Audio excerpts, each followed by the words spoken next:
Good morning, evening, afternoon. I'm tatocat. Welcome to my channel. Today we're playing Echoes, the Lucid9 Fangame. Previously, um, Yama ends up waking up from a terrible nightmare, and Rui tries to make things better, but she can't think of what to say. And Yama acknowledges that it's okay. That it's hard to figure out what to say. And we're going over what he's been thinking about the things that he's been through, and that is where we left off. So let's continue. Nothing to think about except me. But now that you're here, I'm worried that I might start thinking about you as well. I know you'll keep trying to forgive me, really, but I'm still sorry. I don't want you to keep suffering from me while I do the same. But now that you're here, I can't think of any better way to live that doesn't involve being with you. I reached down to hold Yama's hand. You don't need to. Can you tell me about the dream you had? The recent one? I nod. I saw blood. Lots of it. Enough blood to drown an elephant. And you already heard me screaming like an idiot after I did. Only bits and pieces. Yama inhales sharply and wheezes. I can't tell if he's trying to laugh or if he's still extremely dehydrated. Interesting choice of words. You know what it looks like when a cantaloupe gets run over at a farmer's market?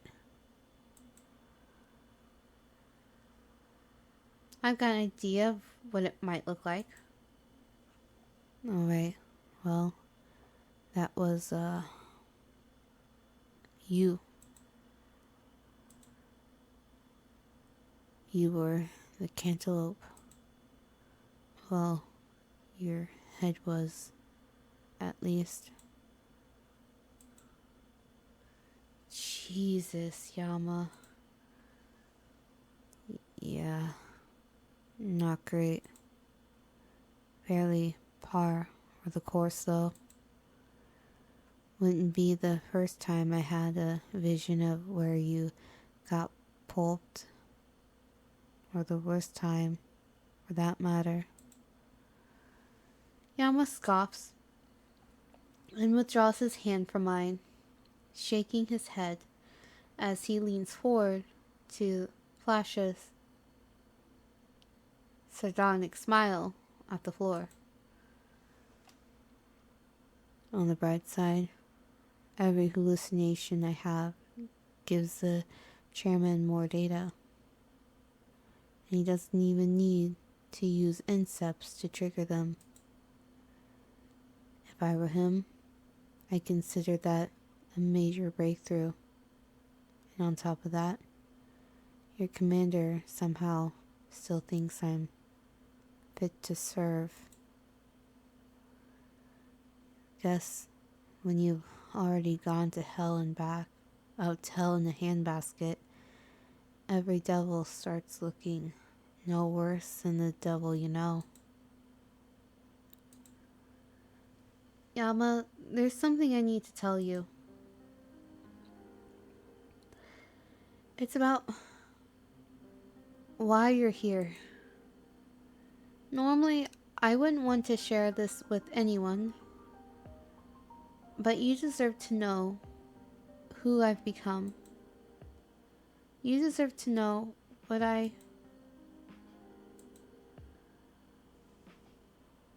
listening. what I did to keep myself alive. My voice begins to shatter, but I manage to hold it together by the skin of my teeth. If I don't say what I need to now, I might never get another chance to tell Yama the truth. My parents told you they decided to close their neurotherapy clinic and move to Isamu so they could expand their business. In reality, they were forced to close down. There wasn't any way a family-owned clinic in an isolated town could compete with a mega corporation with vastly lower service costs and hundreds and trillions in operating capital. Fortunately, Mom and Dad did the exact kind of work Way Forward's new chairman needed. Our family was set for life once they took his offer. The only catch was that we had to drop everything and move to Isamu. I hated that city. I hated what it did to you and your family, and I hated its corporations and coin operated politicians. I hated how they lured people in by promising them a better life, only to pull the rug out from underneath their feet and trap them in a never-ending cycle of slave wages and misery. I hated this place, and so did my parents, but we had to move here to survive. I didn't want you to be alone, so I made sure you'd come with us. While we enrolled in IIBA, my parents were given positions in the newly established Special Services Division.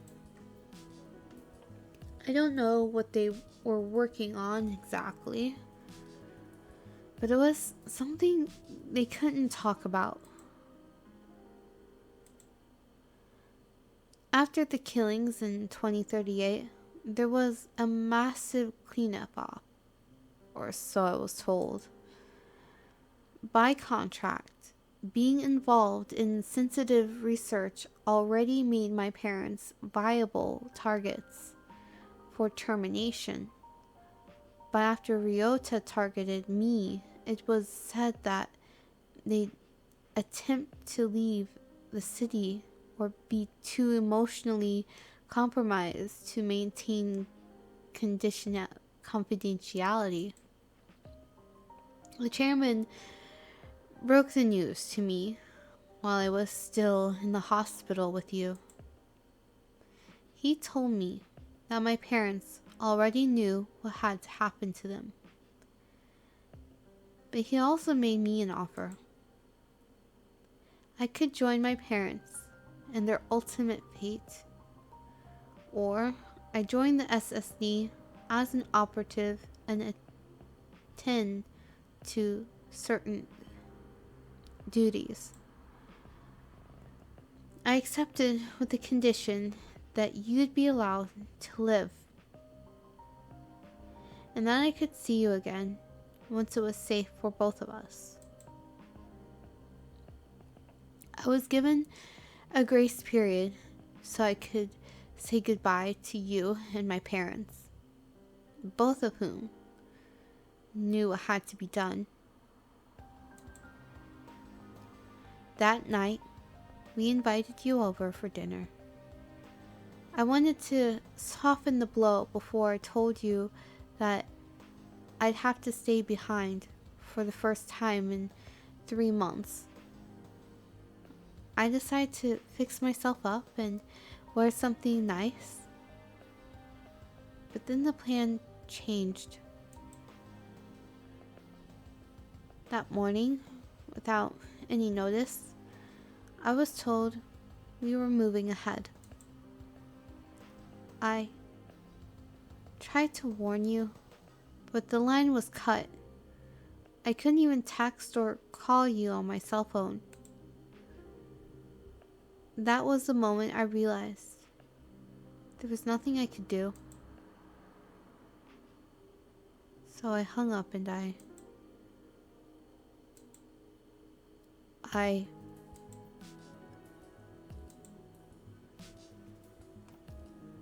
You killed them, didn't you?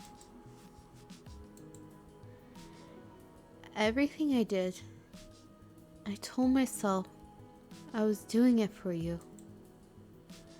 I told myself that I did it so you wouldn't have to be alone again.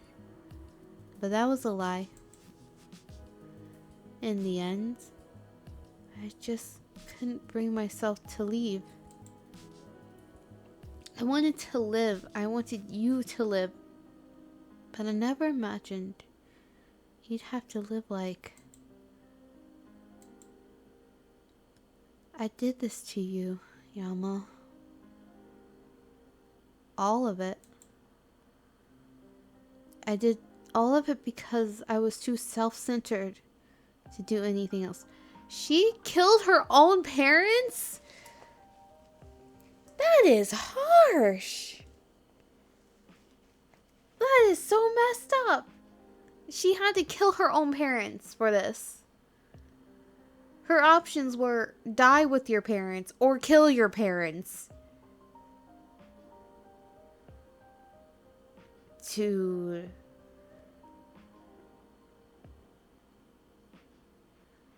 Like, I get her option of being able to live and then join the SSD and then her parents have to die. But the chairman having her do it herself as like her first mission?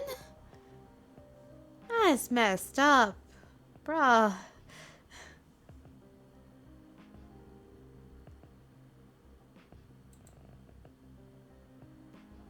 The worst part is I'd do it again. I can't apologize for something I don't regret. But just know that you have every right to hate me for the things I've done to you. Yama begins to tremble, his face silently twisting into an expression of anguish and confusion. I expected him to raise his voice or to respond with the words of condemnation I deserved. He'd even be justified to send me flying across the room in retaliation.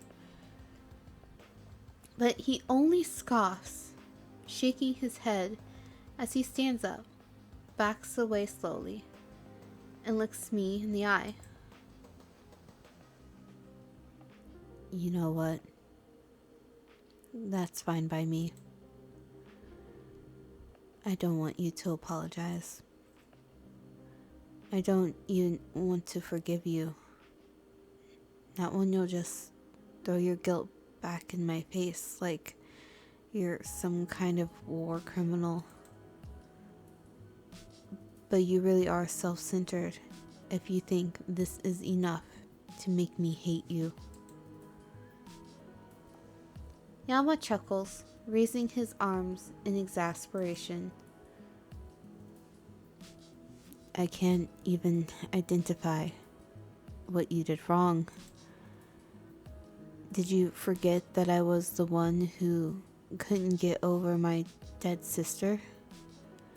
That I was the one who insisted on coming back to the city with you?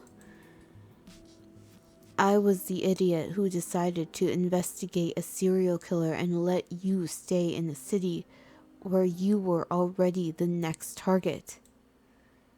Because of me, you even tried to catch him before I did. Or did you forget that too?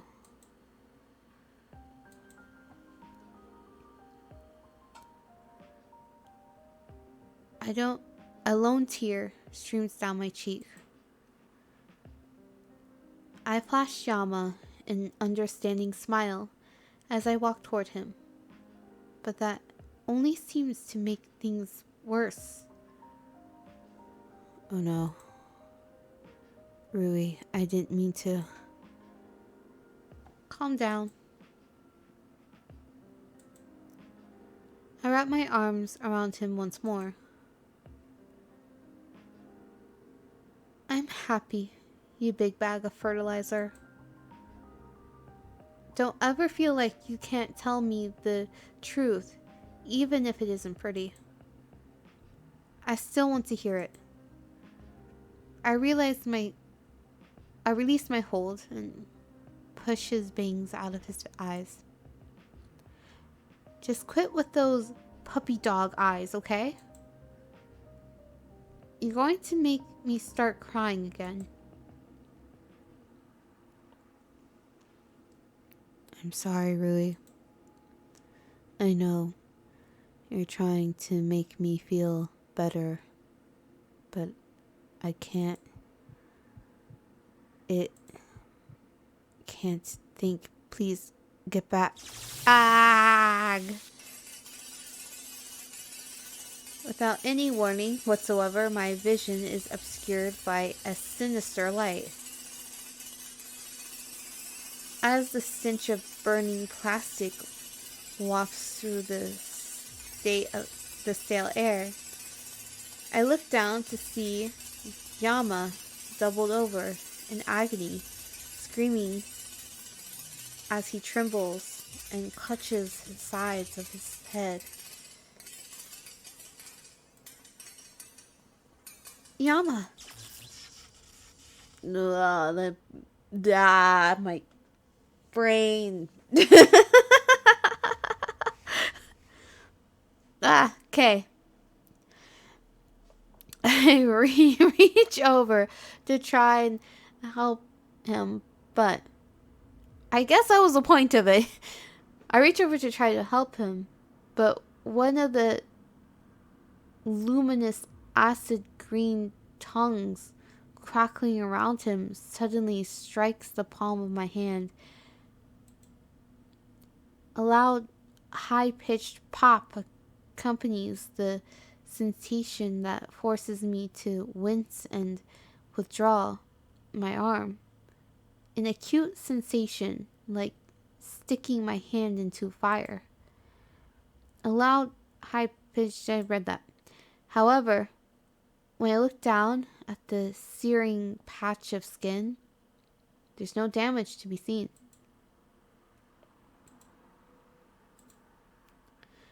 What is this? What did it repeat itself? Like, is it twice? What is this? No. Impressive. What do you mean, impressive? Do something. I can't.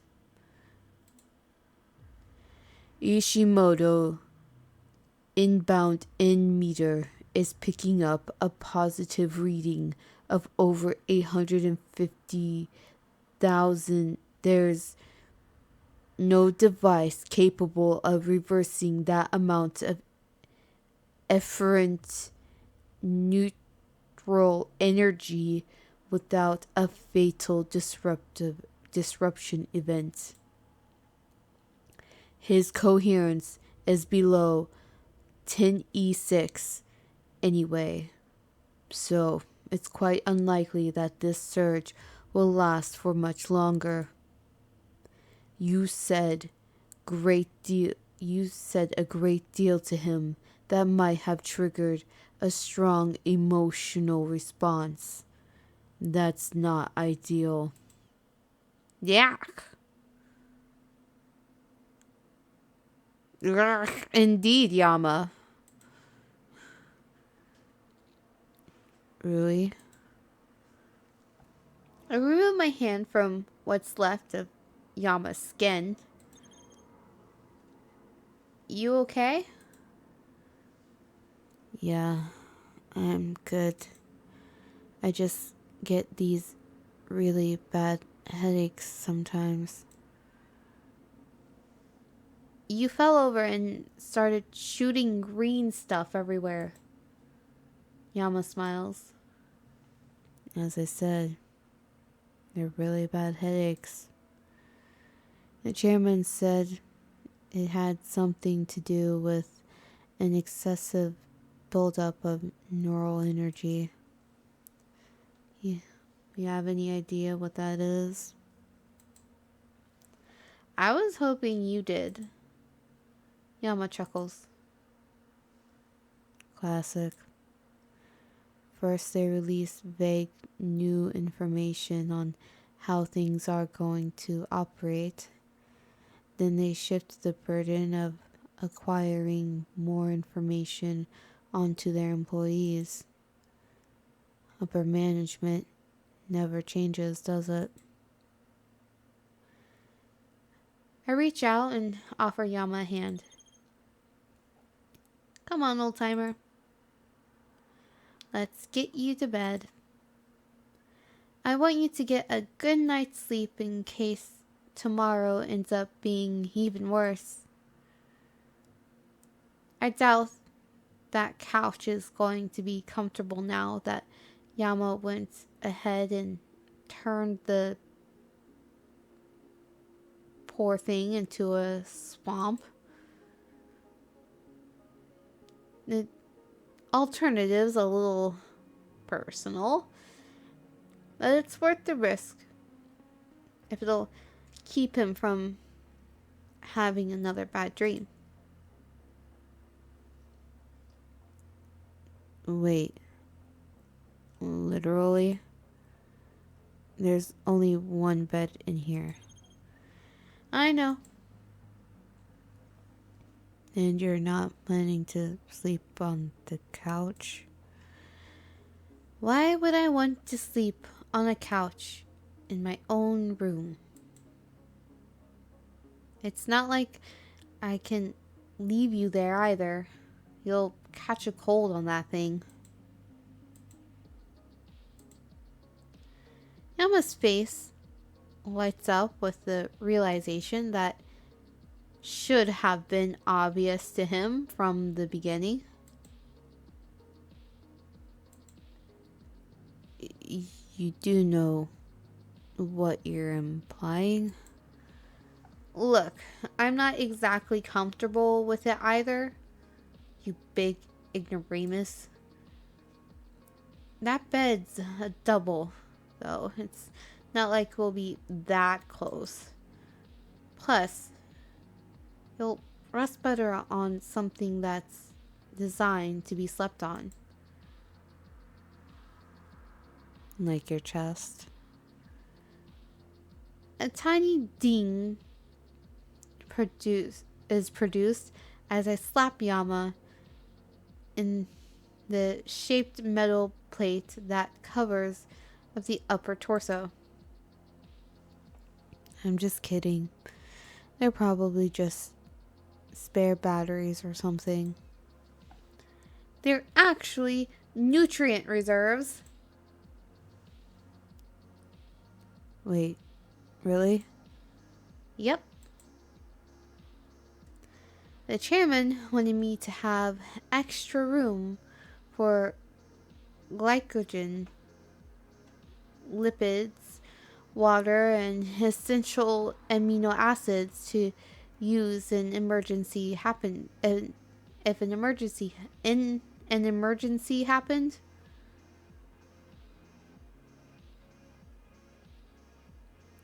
You acids to use if an emergency happened. And before you start asking, no, I can't share any with you. Right. I'm sure the chairman was only focused on allowing you to store more nutrients.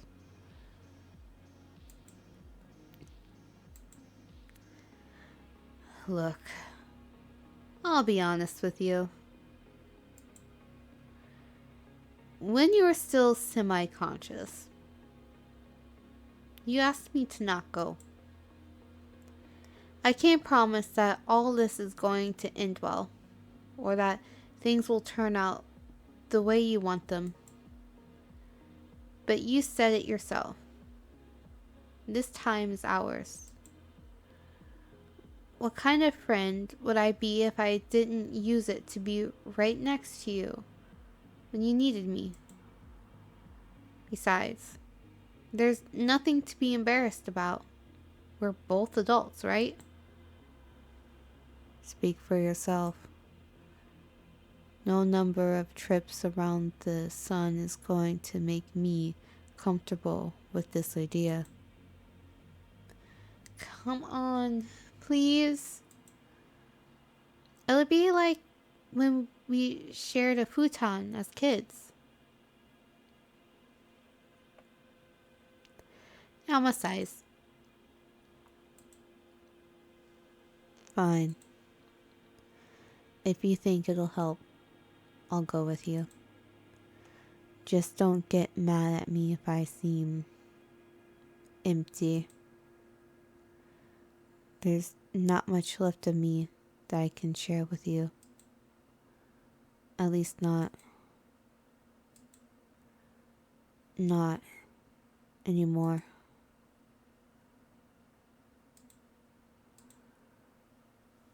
As Yama climbs into bed and lies down next to me, I find myself staring up at the cold metal panels on the ceiling. I know there's nothing there, yet for some reason, I find myself imagining what I might see above ground if I ever got a chance to look up at the night sky. It was over a decade ago, but I still remember what was up there. Oh, this is pretty. I really like the sky. I don't get to see it too well because, the city life. Well, this is really nice. It's wallpaper material right there. Past the light pollution and sulfurous haze that pervades every city street, there were these orbs of luminous gas burning trillions of kilometers away. Only a tiny vestige of their light could ever reach us, as if confined to the darkest and most unforgiving womb. And though any one of them could be dying, we'd never know it until the last of their light had reached us. Like a slow and endless dream, it continued to unfold before our eyes. And yet, there's no peace out there. We'd find a cold fury in the nothingness as soon as something broke or our oxygen ran out. But that would be our fault, or poking around in places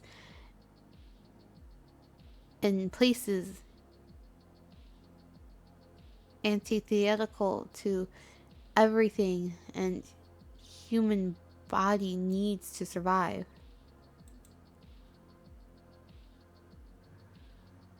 Unlike this planet, filled with green, bald apes who kill each other over resources they already have, the wondrous and magic nothing up there is enough for some of us to want to ride a giant sky missile into that nothing to float around or just take a few pictures. I love how that a rocket is described. A giant sky missile. Exploring space comes with the prospect of a swift death. a prospect that I don't doubt a lot of children and people enjoying their lives would be afraid of. To me, however, a swift death seems like one of the benefits of going up there. At least that choking void has the decency to kill you quickly.